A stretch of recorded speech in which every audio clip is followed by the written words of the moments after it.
মই নাভাবোঁ চিপ্ৰাং ৰাজনীতি যদি প্ৰাৰ্থীজন যদি যোগ্য হয় আৰু যদি ভোটাৰে গ্ৰহণ কৰে কোনোবাই চিপ্ৰাং মাৰিও একো কৰিব নোৱাৰে। মোৰ কথা সেইটো কোনোবাই হয়তো কিবা কাৰণত বোলে মই টিকেটটো নাপালোঁ কিবা মই কৰিছে বুলি কোৱা নাই, কোনোবাই কেতিয়াবা ক'ৰবাত কৰিব পাৰে।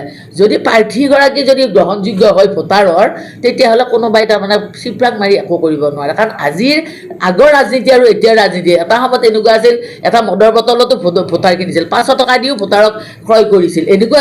আজি কিন্তু তেনেকুৱা ধৰণৰ কোনো ভোটাৰক মানুহে কেতিয়াও কিনা বেচা কৰিবৰ কাৰণে মানে কেতিয়াও নোৱাৰে। ৰাজনৈতিকভাৱে আজি মানে ৰাইজ সচেতন সজাগ, গতিকে চিপ্ৰাং মাৰা ৰাজনীতি হৈছে বুলি মই কেতিয়াও নকওঁ।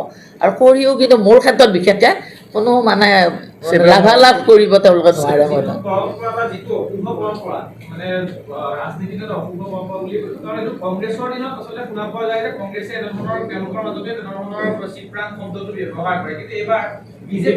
আৰু এজন মন্ত্ৰীয়ে তেওঁ দুটা খণ্ড দিছে আৰু এটা খণ্ড তেওঁৰ আহিবলগীয়া আছে। এগৰাকী বিধায়ক কমলপুৰৰ দিগন্ত কলিতা তেওঁ সংবাদ মাধ্যমত কালি কৈছে আৰু কালি ৰাতি আকৌ এটা চলিছে যে গাদ্দাৰ কোন আছে আমি দেখুৱাম। চাওক তেওঁলোকে হয়তো মোৰ সমষ্টিটোৰ কথা মই জানো, মই মোৰ যিটো মন হৈছে সেইকেইটা এনেকুৱা ব্যস্ত তাৰমানে বেলেগৰ সমষ্টিক লৈ মাথা মাৰিবৰ সময় নাই। নিজে কেনেকৈ ভোট কেইটামান বেছিকৈ আনিব পাৰোঁ, কেনেকৈ ৰাইজৰ মাজত সোমাব পাৰোঁ। কেইখন মিটিং কেইদিন মই বেছিকৈ মই মানে 10ৰ পৰা 18 মই মানে 18খনলৈকে মিটিং কৰিছোঁ ডেইলি। গতিকে সময়খিনি মই কেনেকৈ মেইনটেইন কৰিব পাৰোঁ। মই ৰাইজক কথা দিছোঁ মই 2টা বজাত গৈ মিটিঙত উপস্থিত হ'ম। গতিকে মই 2টা বজাত কেনেকৈ উপস্থিত হ'ব পাৰোঁ গৈ পেলাই এইখন মিটিং শেষ কৰি, মই তাতহে ব্যস্ত, বেলেগত মই তেনেকৈ হোৱা নাই। কিন্তু বাকী পাৰ্টি যদি কোনোবাই কিবা তেনেকুৱা ধৰণৰ কৈছে বা লিখিছে তেতিয়াহ'লে তেওঁলোকৰ অভিজ্ঞতা তেওঁলোকৰ সমষ্টিৰ নিজৰ এক্সপিৰিয়েঞ্চ এই কথাখিনি কৈছে। গতিকে সময়ত তাৰ উত্তৰটো আপোনালোকে পাব, তেওঁলোকে দি যাওক। কিন্তু বৰ্তমান সময়ত কিন্তু কোনেও একো কৰিব নোৱাৰে। কিয় কৈছোঁ, ভাৰতীয় জনতা পাৰ্টীৰ নেতৃত্বাধীন চৰকাৰখনে ৰাইজৰ হিতৰ কাৰণে উন্নয়নৰ কাৰণে যিমান কৰিছে হয়তো আগত কোনো চৰকাৰে কৰিব পৰা নাই, কোনো চৰকাৰে কৰিব পৰা নাই। এইটো অভিলেখ সৃষ্টি কৰা বুলিয়ে বাইদেউ ক'ব লাগিব।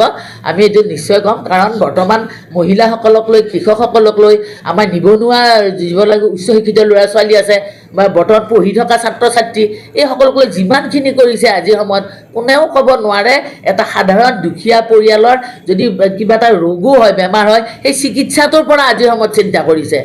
কংগ্ৰেছেতো আৰু বিভিন্ন ধৰণৰ কথা কৈয়ে আছে। তেওঁলোকে কৈছে 1250 টকাটো টোপ কিবা কিবি, 1250 টকাৰ একেবাৰে মূল্য কিমান মই এইটো অনুভৱ নকৰোঁ। হয়তো মোতকৈ এনেকুৱা এটা পৰিয়াল আছে যাৰ কাৰণে মানে এটকাৰ পৰা তেওঁলোকৰ যিটো মূল্য তেওঁলোকেহে অনুভৱ কৰিব। কিন্তু কোৱাই কৈ থাকক, কোনোবাই চিপ্ৰাক মাৰিছে কিবা কথা এইবিলাক কৈ থাকোঁতে মোৰ ক্ষেত্ৰত মই একদম বিন্দাছ ইলেকশ্যন খেলা বুলি যে কয়, মই নিৰ্বাচন খেলা বুলিয়ে মই ভবা নাই।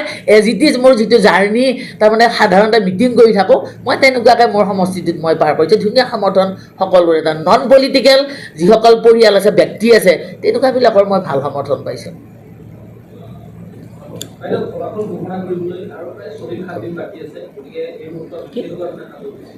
সাজু মানে এটা কথা চাওক, নিৰ্বাচনত য'ত কাউণ্টিং হ'ব, কাউণ্টিং হলটোত মানে আমাৰ ষ্ট্ৰং ৰুমত আমি কিছুমান সদায় ডেইলি আমি দিনে ৰাতিয়ে দলৰ ফালৰ পৰা মানুহ ৰাখি থৈ দিছোঁ, তেওঁলোকৰ খা খবৰ লৈ আছোঁ। তাৰোপৰি এনেকুৱা এটা আমি যদি বিশ্বৰ ভিতৰত সৰ্ববৃহৎ দল এটা আৰু দুখনকৈ চৰকাৰ আছে, কেন্দ্ৰত চৰকাৰ ৰাজ্যিকত চৰকাৰ, কাউণ্টিঙৰ দিনাখন এটা এনেকুৱা পৰিৱেশ সৃষ্টি কৰিব লাগিব য'ত আমাৰ দলৰ মানুহখিনি আমাৰ বহিবৰ কাৰণে ব্যৱস্থা এটা লাগিব, ভাল গেডাৰিং এটা হ'ব। সেই মানুহখিনি কণ্ট্ৰল কৰিবৰ কাৰণে আমি ৰিজাল্টৰ পিছত কেনেকৈ ব্যৱস্থা কাক ক'ত কেনেকৈ ধৰণে দায়িত্ব দিব লাগিব। মই আজিও আহিছোঁ, মই ক'ত মানুহখিনি বহুৱাম, টেণ্ট হাউচৰ জৰিয়তে কেনেকৈ এনেকুৱা ঠাইত ঠিক কৰি এটা পৰিৱেশ সৃষ্টি কৰিম, তাত মানুহখিনি বহিব, আমাৰ পাৰ্কিং সমস্ত ব্যৱস্থা মই আজি ইয়াত অহাৰ আগতো মই টেণ্ট হাউচত মই গোটেইখিনি কৰি থৈছোঁ। গতিকে আজিৰ পৰা মই প্ৰস্তুতি চলাইছোঁ। মোৰ কাউণ্টিঙত থকাসকলক মই ব্ৰেকফাষ্টত কি দিম, দিয়া মানে লাঞ্চত কি দিম, মই সকলো ব্যৱস্থা মানে কৰি থৈ গৈছোঁ একদম। মানে য'ত নেকি মোৰ দলীয় কাৰ্যকৰ্তাই মানে কষ্ট যাতে নাপায় আৰু জিকিব, আৰু মইতো জিকিম। আৰু ভোজ ৰাতিলৈ হ'ব পাৰে দেই, দিনত নহয়। কিন্তু গ'লে ৰাতি ৰাজ পাই যাব, কাৰণ দিনত ভোজ ভাতত লাগি থকা হয়তো কাৰো সময় নহ'ব, সাধাৰণভাৱে চলি থাকিব চাহ পানী কিবা কিবি। কিন্তু ৰাতিলৈ তাতো হ'বই আৰু ভাগৰ জলপান দিনত হ'ব, চিয়'ৰ জলপান হ'ব। হয়তো মানে অলপমান সাধাৰণভাৱে যিখিনি মানুহ অলপ ব্যস্ত থাকিব খোৱা লোৱাৰ ব্যৱস্থা কৰা যাব, সেইটো কথা নহয়। অঁ পাৰি আপোনাৰ লঘোণে নপঠিয়া হয়।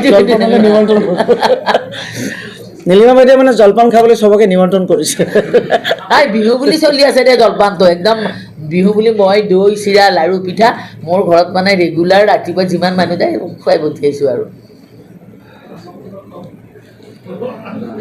কংগ্ৰেছৰ বিৰোধীৰ সিদিনা মিটিং আছে যে গোটেই ৰাতি আমাক মাইনাৰ মাজত লাগিছিল সেনেকুৱা অৱস্থা যদি হয় আমাৰ আৰু কোনদিনা হোৱা কংগ্ৰেছৰ যিটো বিৰোধীৰ মানে হেৰি আছিল কংগ্ৰেছৰ যিটো মানে পেজলা নাই সেইটো ভাৰতীয় জনতা পাৰ্টীৰ সংস্কৃতিয়ে নহয়। কংগ্ৰেছৰ লগত তাৰমানে আমাৰ এইটো একেবাৰে আপোনালোকে সংস্কৃতিয়ে ৰিজাৰ্ভ নহয়। কৰিবলৈ চেষ্টা সংস্কৃতিয়ে নকৰিব নাই।